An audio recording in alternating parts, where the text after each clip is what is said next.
Да, эта палка ничего. Ничего. Конечно, я її довго шліфував шклом.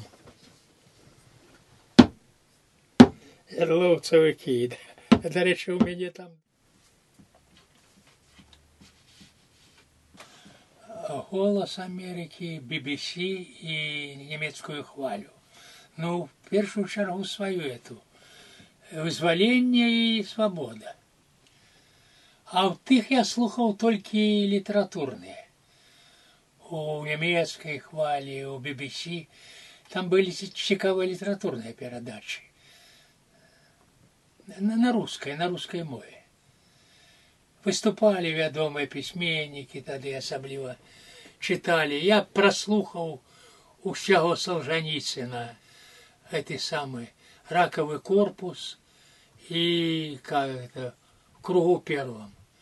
Прослухал по радио. Я уже позабывал прозвища тады наших, хто там активно вельми. Помню Маша Слонім, пасля. Ой, яны былі пад псевдонімамі мужчыны. Забыл уже, не помню ни одного.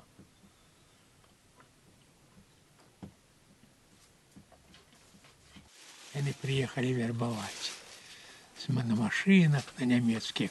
В РУА так званую тады. Я помню один лагерь перший, где, может, человек 100 пошло.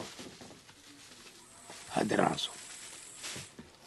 А пасля ўсё больше уже ніхто, так сказать, не ідзе.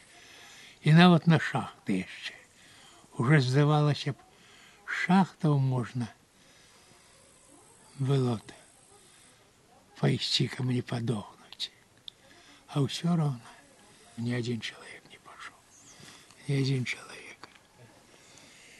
Гітлер і гітлераўцы напалі не для таго, каб вызваляць тут кого-то от Саваса, от Каласов, а захопить себе этой территории.